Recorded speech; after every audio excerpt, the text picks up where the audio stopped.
Hello friends, welcome to our YouTube channel. अगर आप UPSC एओ यूओ का सिलेबस देखें और उसमें भी एक हिस्ट्री पोर्शन ले ले तो कीवर्ड्स कहता है इंडियन फ्रीडम स्ट्रगल।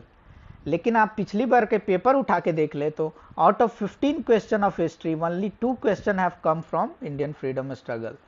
सिर्फ 2 क्वेश्चन आए हैं, उसमें भी अगर आप एनसीईआरटी से ये इंडियन फ्रीडम स्ट्रगल पढ़े हैं तो एक क्वेश्चन से ज़्यादा आप नहीं कर पाइएगा।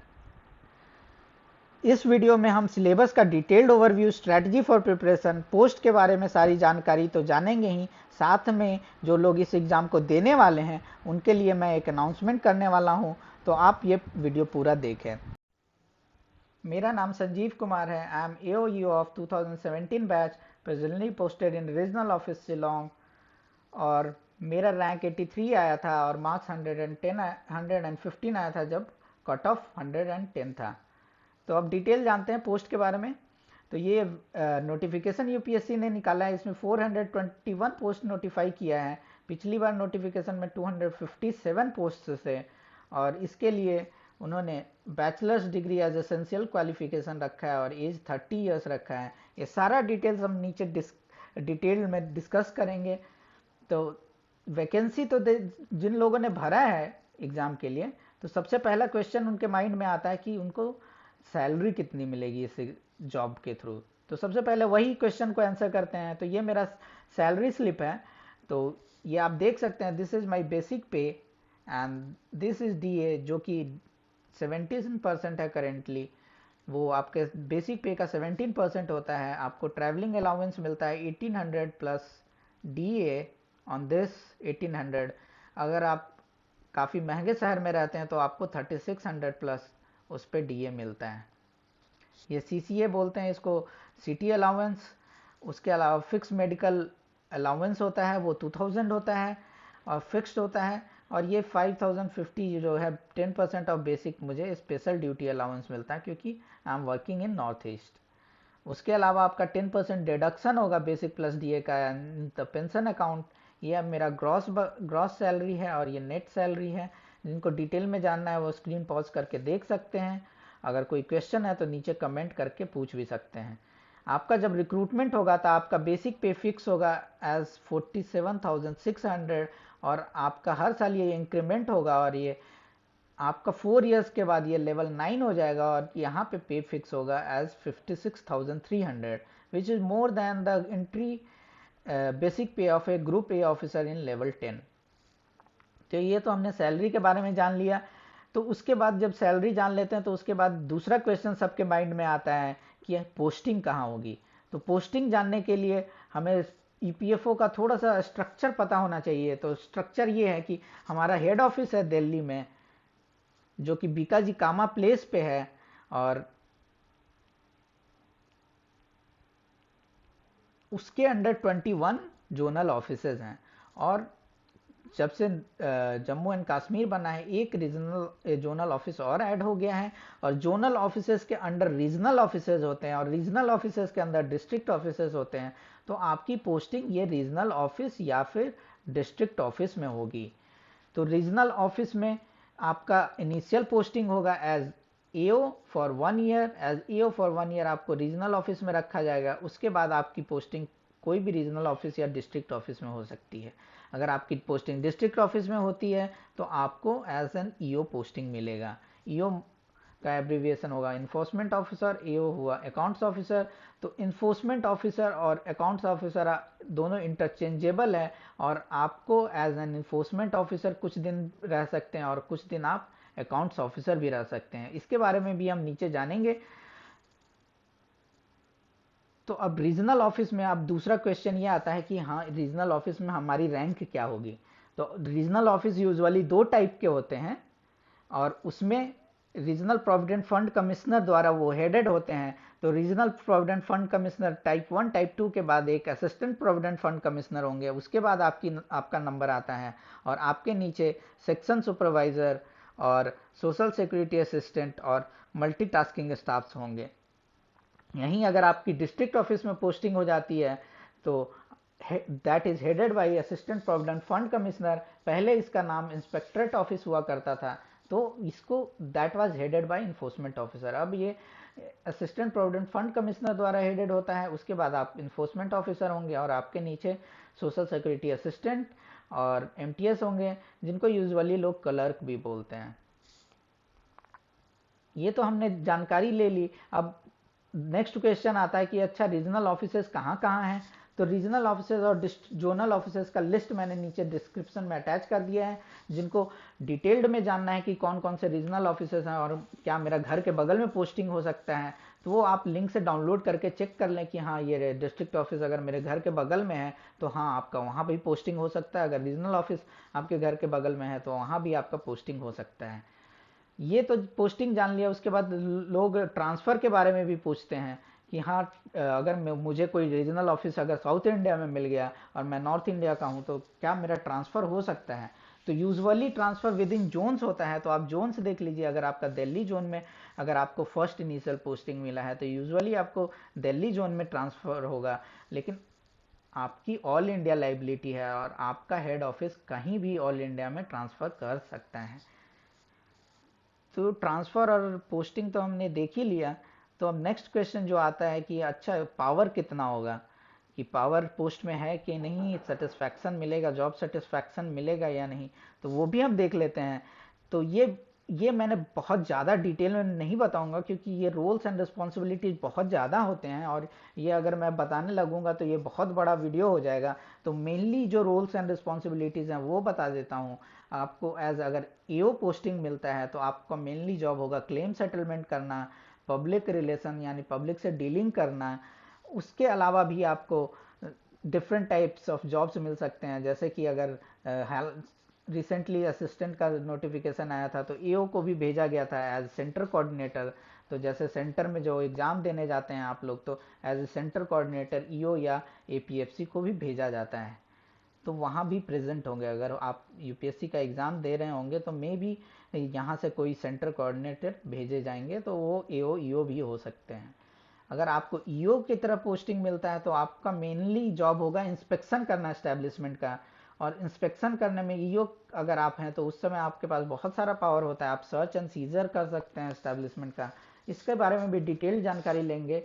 और क्योंकि इस पोस्ट के साथ पावर बहुत ज़्यादा एसोसिएटेड है तो इसका मैक्सिमम टेन्योर फिक्स किया गया है 4 ईयर तक। आप एक एरिया में 2 साल तक रहेंगे और दूसरे एरिया में 2 साल तक। अगर आपका 4 ईयर्स कंप्लीट हो गया तो मैक्सिमम या मिनिमम 1 ईयर्स तक आपको एज एन ईओ पोस्टेड होना पड़ेगा। That is called cooling of period. उसके बाद ही आप फिर से ईओ बन सकते हैं। तो ये तो हमने डिटेल्स रोल्स एंड रिस्पॉन्सिबिलिटीज़ भी देख लिए। तो अब नेक्स्ट क्वेश्चन आता है प्रमोशन और फ्यूचर कैरियर एस्पेक्ट्स क्या हैं, प्रमोशन है या नहीं। तो ये हमने जैसे बताया कि 4 ईयर्स में आपका लेवल 9 हो जाएगा। इसको नॉन फंक्शनल अपग्रेडेशन बोलते हैं। आपका प्रमोशन मिले या ना मिले आपको लेवल 9 में प्रमोट कर दिया जाएगा। ये ऑलमोस्ट फाइनलाइज हो चुका है, बोर्ड ने इसका अप्रूवल दे दिया है और ये सिर्फ रिक्रूटमेंट रूल में नोटिफाई होने की देर है। और ये अब जब तक आप ज्वाइन करेंगे this will be implemented in our department. और 5 साल के बाद आप एपीएफसी के लिए एलिजिबल हैं प्रमोशन के लिए। अगर वैकेंसी होगी तो आपको एपीएफसी एज ए प्रमोशन मिल जाएगा। उसके साथ ही साथ अगर आप कोई गवर्नमेंट डिपार्टमेंट में ऑलरेडी वर्क कर रहे हैं तो आपको पे प्रोटेक्शन मिलेगा। और भी ज़्यादा डिटेल्स मिलेंगे आपको, मैं आफ्टर रिक्रूटमेंट ख़त्म हो जाने के बाद और मैं बताऊंगा ये सारे डिटेल्स। लेकिन अभी के लिए बस इतना ही। और जो प्रमोशन होगा मिनिमम आपका 3 कैरियर प्रमोशन, ये सेंट्रल गवर्नमेंट का रूल है कि कोई भी अगर आदमी रिक्रूट होता है तो उसको मिनिमम 3 प्रमोशन मिलना चाहिए। तो एपीएफसी, आरसी2 जिसको regional provident fund commissioner and regional provident fund commissioner 1 level. तो ये आरसी 1 लेवल तक तो आप मिनिमम आपका प्रमोशन होगा ही। That is the worst case scenario. उसके अलावा आपको 2 ईयर्स का प्रोबेशन होगा। उसके बाद एक छोटा सा एग्जाम होगा जो कि बहुत ही इजी होता है। Almost everyone qualifies in first और सेकंड अटेम्प्ट। और उसके बाद आपका ये जॉब परमानेंट हो जाएगा। उसके अलावा कोई इसमें बॉन्ड नहीं है जैसा कि बहुत सारे एग्ज़ाम में होता है। जैसे असिस्टेंट प्रोविडेंट फंड एसी का एग्ज़ाम होता है, असिस्टेंट कमांडेंट का जो यूपीएससी लेता है उसमें भी बॉन्ड होता है। लेकिन इसमें कोई बॉन्ड नहीं है। 1 और 2 मंथ्स का नोटिस पीरियड डिपेंडिंग अपॉन आप प्रोमोशन पे हैं या नहीं, वह नोटिस पीरियड होता है। उसके बाद आप जॉब छोड़ सकते हैं। ये तो सारी बातें हो गई पोस्ट के बारे में। अगर पोस्ट के बारे में अगर आपको और भी कोई क्वेश्चन है तो आप नीचे कमेंट कीजिए, मैं जल्द से जल्द उसका आंसर दूंगा। अब एग्ज़ाम के बारे में देख लेते हैं। तो एग्ज़ाम के बारे में क्या क्या डिस्कशन करेंगे, तो सबसे पहले तो देखते हैं कि जो क्वेश्चन आता है एग्ज़ाम के बारे में कि हाँ कितना मार्क्स हम ले आए। ये बहुत लोग क्वेश्चन पूछते हैं कि कितना मार्क्स ले आए कि हाँ मेरा सिलेक्शन हो ही जाएगा।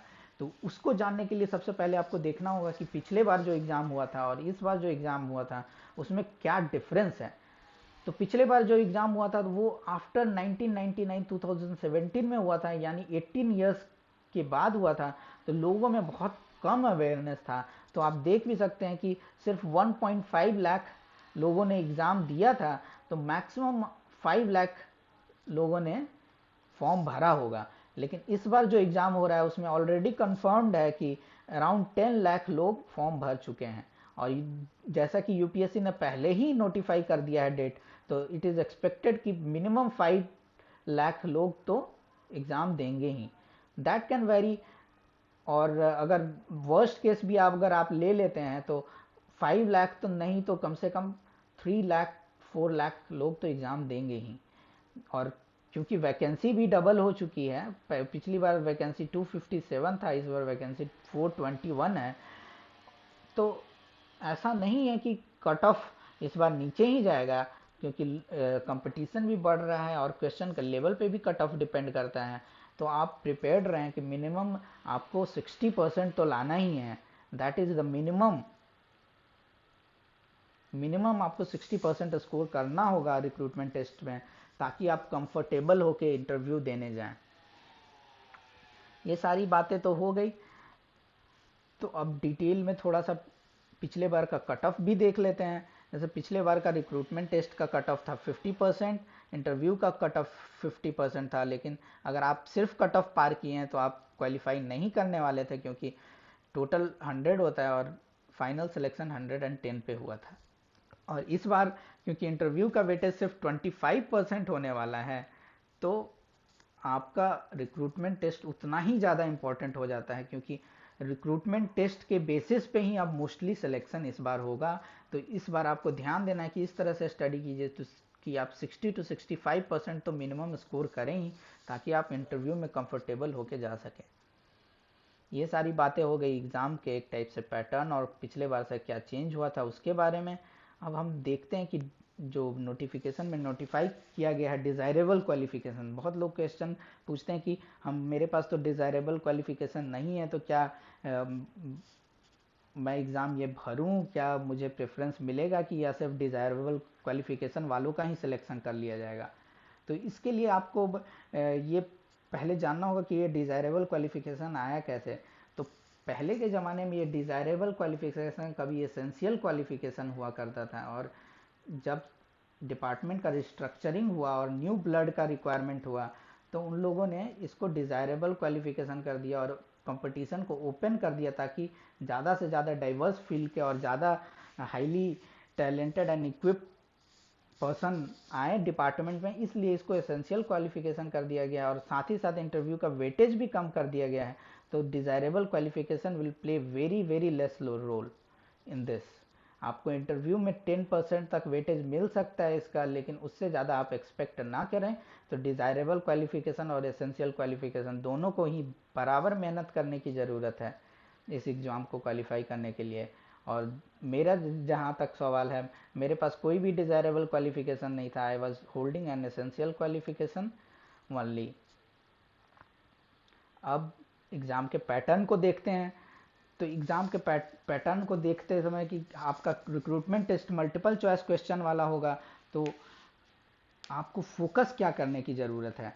तो हम डिस्कस करेंगे कि कैसे आपको क्वेश्चन सॉल्व करना है, क्या आपको पढ़ना है और कैसे नोट्स बनाना है, ताकि आप ज़्यादा से ज़्यादा मल्टीपल चॉइस क्वेश्चंस कर सकें। Because multiple choice questions study is different from descriptive study. अगर आप यूपीएससी का प्रिपरेशन कर रहे हैं तो आपको पता होगा कि प्रीलिम्स फोकस्ड स्टडी के लिए आपको थोड़ा डिफरेंट टाइप से स्टडी करना पड़ता है। तो वो सब भी बताएंगे कि कैसे क्वेश्चन सॉल्विंग करना है ताकि आप ज़्यादा से ज़्यादा मार्क्स स्कोर करें, कैसे आपको स्टडी करके नोट्स बनाना है कि आप ज़्यादा से ज़्यादा प्री फोकस्ड नोट्स भी बने और प्री फोकस्ड आपका रीडिंग मटेरियल भी हो, और कौन से बुक से पढ़ना है ताकि आपको ज़्यादा से ज़्यादा कम समय में ज़्यादा से ज़्यादा बेनिफिट मिले। और ये भी हम देखेंगे कि कौन सा टेस्ट सीरीज सॉल्व करना है, कितनी एक्यूरेसी रखनी होगी हमें, कौन से पोर्शन को टारगेट करना है, ये सारा चीज़ हम लोग देखेंगे इसमें। और ये भी सवाल आता है कि मैं एसएससी एस्पिरेंट हूँ तो क्या मेरा चांसेस क्या है कि मैं क्वालिफाई करूँगा, अगर मैं बैंकिंग एस्पिरेंट हूँ तो क्या चांसेस है क्वालिफाई करने के। ये सारा सवाल मेरे पास आता है, काफ़ी लोग क्वेरी पूछते हैं, तो ये सारा डिस्कशन देखेंगे। और जहाँ की मैं बताने वाला हूँ कि only 30 to 40% is GS questions. GS question 30 से 40% ही होगा आपका, और इसलिए this makes it very open field for everyone. और जो ये 30 से 40 क्वेश्चंस भी होते हैं वो बहुत ही टफ होते हैं। इसमें से अगर 20 क्वेश्चंस ले लिए जाए तो वो बहुत ही ज़्यादा टफ होते हैं। That is very difficult for even UPSC aspirant, जो कि मेक इसके कारण ये फील्ड बहुत ओपन हो जाता है बैंकिंग एंड एसएससी एस्पिरेंट्स के लिए भी। तो वो सारा हम डिटेल देखेंगे। तो उससे पहले एक सिलेबस का डिटेल्ड ओवरव्यू ले लेते हैं। जैसा कि वीडियो के स्टार्ट में मैंने बताया था कि कीवर्ड बोलता है इंडियन फ्रीडम स्ट्रगल, लेकिन अगर हम डिटेल्ड इसका ये मैक्रो सिलेबस हम बोलते हैं, अगर जिनको पता है ये डिटेल्ड ओवरव्यू ऑफ सिलेबस है। लेकिन अगर हम पिछले क्वेश्चन का एनालिसिस करें, ये मैंने पूरा डिटेल्ड ओवरव्यू एनालिसिस किया है, तो इसमें पाया कि सिर्फ 2 क्वेश्चन जो है उसको हम एट्रीब्यूट कर सकते हैं इंडियन फ्रीडम स्ट्रगल से। तो माइक्रो सिलेबस कुछ अलग ही होता है, वो तो हम देखेंगे ही। लेकिन सबसे पहले देख लेते हैं जो ये 9 पैरामीटर्स में यूपीएससी ने इसको क्यों डिवाइड किया है।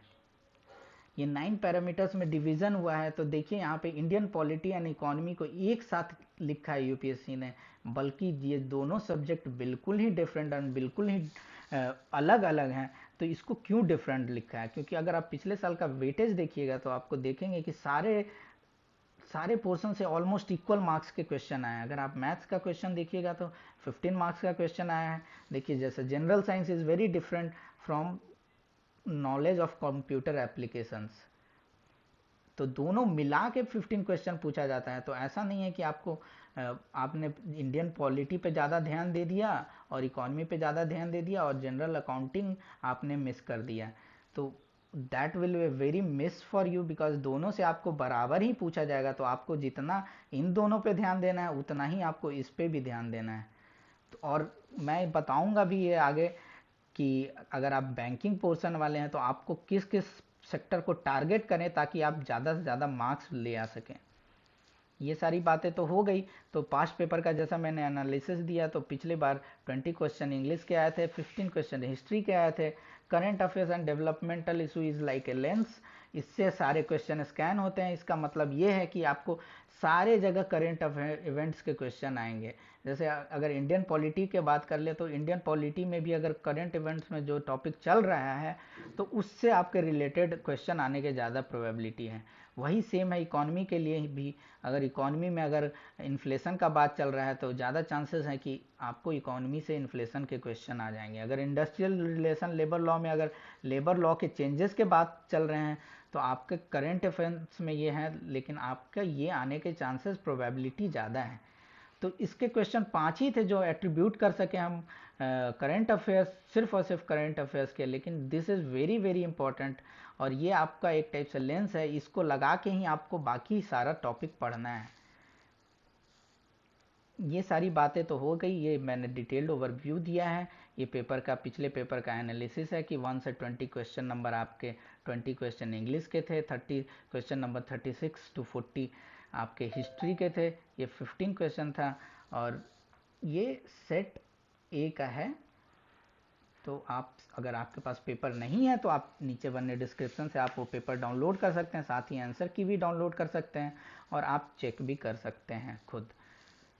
ये तो बातें हो गई। अब माइक्रो सिलेबस के बारे में जान लेते हैं कि हाँ माइक्रो सिलेबस क्या होता है। तो ये मैंने डिटेल्ड स्टडी बनाया है, जो भी क्वेश्चन आए थे उसके। जैसे सोशल रिफॉर्म से 4 क्वेश्चन आया था, तो social reform is not part of Indian freedom struggle, लेकिन 4 क्वेश्चन आए हैं आपको आउट ऑफ 15। और इसका अगर आप नोट्स बनाइएगा तो 2 पेज से ज़्यादा का नहीं होता है, और वहीं अगर आप इंडियन फ्रीडम स्ट्रगल का नोट्स बनाइएगा तो वो बहुत ज़्यादा होता है। साथ ही पॉलिटिकल ऑर्गेनाइजेशन, और ये जो पढ़ा जाता है तो social reform plus political organisation plus tribal uprising, these are very important for exams other than civil services. Civil services में तो ये पूछे ही जाते हैं, लेकिन जब भी यूपीएससी कोई अदर एग्जाम कंडक्ट करवाता है और सिलेबस में ये रहता है तो these becomes very important. The role of women, role of tribals, whatever the जो भी वनरेबल सेक्शन है उनका अगर कोई रोल कहीं भी आता है तो वो यूपीएससी के एग्ज़ाम के लिए बहुत ही ज़्यादा इंपॉर्टेंट हो जाता है। और ये सारा टॉपिक आपका मैक्सिमम 4 to 5 पेजेस के टेबल में आपका आ जाता है और ये इजीली कवरेबल है। जैसे कि मैं यहाँ पे कुछ पेज का स्क्रीनशॉट लगा दिया हूँ मैंने अपने नोट्स का। जैसे कि ये क्वेश्चन आया है तो ये कृषक संगम है, ये इसका आंसर, ये देखिए आप मेरे नोट्स से देख सकते हैं। सेम इस क्वेश्चन के लिए भी ये भी डायरेक्टली नोट्स जो टेबल बना हुआ है, ऐसे मैंने डिवाइड करके टेबल बना दिया है, उसी से ये क्वेश्चन आया हुआ है। और इसी तरह मैंने डिटेल्ड एनालिसिस किया है सारे ही क्वेश्चन का, वो मैं अभी डिस्कस करूंगा तो वीडियो भी बहुत लंबा हो जाएगा और काफ़ी आप बोर भी हो जाएंगे, क्योंकि आप बहुत सारे लोग ऐसे भी होंगे जो ये सारे टॉपिक्स पढ़े नहीं हैं। तो इसका जब इंडियन फ्रीडम स्ट्रगल की बात करूंगा या मैं हिस्ट्री का बात करूंगा तो उसमें ये डिटेल्ड डिस्क्रिप्शन में डिटेल्ड ये स्टडी अपलोड करूंगा, साथ में आपको पीडीएफ भी दे दूंगा। और ये जो टॉपिक्स जैसे बुक्स एंड जनरल से 4 क्वेश्चन आए हैं, this are very important, and अगर आप इसका नोट्स बनाइएगा तो ये भी 2 पेज से ज़्यादा का नोट्स नहीं बनता है। तो ये 2 पेज का है, लेकिन इस पर फोकस रखना बहुत ही ज़्यादा इम्पोर्टेंट हो जाता है। ऐसे ही गवर्नर जनरल एंड वाइसराय, और जैसा कि मैं बात कर रहा था इंडियन नेशनल मूवमेंट, उसमें भी कांग्रेस अगर इंक्लूड किया जाए, कांग्रेस, हालांकि हम लोग जब भी कांग्रेस एंड और उसके सेशंस पढ़ते हैं तो वो अलग से पढ़ते हैं, और तो ये भी अगर इंक्लूड किया जाए तब जाके 2 क्वेश्चंस आते हैं इंडियन फ्रीडम स्ट्रगल। तो जैसा कि मैंने बताया कि आपको टॉपिक तो पढ़ना ही है और कौन सा बुक से पढ़ना है वो भी इम्पोर्टेंट हो जाता है, और साथ ही आपको ये भी इम्पोर्टेंट हो जाता है कि आपके माइक्रो सिलेबस क्या है, कौन से टॉपिक पे आपको फोकस रखना है ताकि आप ज़्यादा से ज़्यादा मार्क्स ले आ सकें। तो ये सारे तो मैंने बता दिया, इसके बाद मैं डिटेल्ड में अलग अलग से वीडियो बनाऊंगा जिसमें मैं हर एक टॉपिक का माइक्रो सिलेबस बताऊंगा। और उसके अब वीडियो के अंत में एक अनाउंसमेंट जो मैं करने वाला था वो ये है कि बहुत सारे मेरे पास क्वेरीज आ रहे हैं कि सर कहाँ से पढ़ें, कैसे पढ़ें, क्या सिलेबस में पढ़ें, नोट्स क्या होगा, जिससे कि मुझे हेल्प मिल पाए। और बहुत ज़्यादा रिलायबल मटेरियल भी नहीं है मार्केट में, बहुत ज़्यादा स्कैटर्ड मैटर है। तो उसके लिए ये अनाउंसमेंट है कि मैं with help of 2 of my friends मैं एक क्लासेस स्टार्ट करूंगा, और ये क्लासेस बिल्कुल फ्री ऑफ कॉस्ट होगा, नो हिडन चार्जेस। ये मैं यूट्यूब पे अपलोड करूंगा। This is just so that कि आप लोग बेनिफिट कर सके। तो आप इस चैनल को फॉलो करके देखते रहिए। जो 2 फ्रेंड्स जो मैंने बताया, एक आनंद कुमार है, he is already selected in SSC, he is assistant audit officer, he is very good in reasoning and math. तो ये रीजनिंग और मैथ्स आपका टॉपिक लेंगे, और ये डिटेल्ड में सारा डिस्क्रिप्शन के साथ, सारा नोट्स के साथ आपको सब कुछ पढ़ाएंगे, जो कि ये यूपीएससी एग्ज़ाम के लिए बहुत ज़्यादा इम्पोर्टेंट है। और ये स्पेशल फोकस्ड होगा ईओ एओ एग्ज़ाम के लिए। ऐसा नहीं होगा कि आपको रीजनिंग और मैथ्स है तो एसएससी का रीजनिंग और मैथ्स पढ़ा रहे हैं, because that syllabus is very vast and very different from what ever the UPSC will ask. तो इस एग्ज़ाम के प्रति फोकस्ड स्टडी करना बहुत ही ज़्यादा इम्पॉर्टेंट है अगर आपको सिलेक्शन चाहिए। और साथ ही साथ एक और मेरे फ्रेंड हैं जो कि गौरव सिंह हैं, he is very expert in this multiple choice question. अगर कट ऑफ 110 होता है तो ही इजीली स्कोर्स 140 प्लस। तो वो आपको वो मेरे साथ जीएस कवर करेंगे आपका, and he will also tell you about how to solve the questions. और साथ ही साथ हम लोग टेस्ट सीरीज भी लॉन्च करेंगे जिसमें हम लोग क्वेश्चंस दे देंगे और आंसर्स बाद में अनाउंस करेंगे, तो आप खुद से चेक कर पाएंगे अपने आंसर्स। और साथ ही अगर टाइम मिल पाता है तो मैं ऑल इंडिया कंसोलिडेटेड लिस्ट भी निकालूंगा रैंक का, ताकि आप कैसे दूसरे लोगों के साथ वो आपकी रैंकिंग आ रही है वो भी आप इवेलुएट कर सकते हैं। तो यही बड़ा अनाउंसमेंट था, तो आप ये चैनल को फॉलो कर लीजिए और ये बिल्कुल फ्री ऑफ कॉस्ट होगा। अगर आपको ये वीडियो पसंद आया तो इसे लाइक करें और अपने दोस्तों के साथ शेयर करना ना भूलें, ताकि ये वीडियो उन तक पहुंच सके जिसको इसकी ज़्यादा से ज़्यादा ज़रूरत है। और ध्यान रहे कि ये कोर्स 1 मई 2020 से शुरू होने वाला है, तो इस चैनल को सब्सक्राइब ज़रूर कर ले ताकि आपको नोटिफिकेशन मिलता रहे। और अगर कोई आपके पास डाउट्स रह गया है तो कमेंट सेक्शन में पूछना ना भूलें, हम आपको इसका जवाब जल्द से जल्द देंगे। धन्यवाद।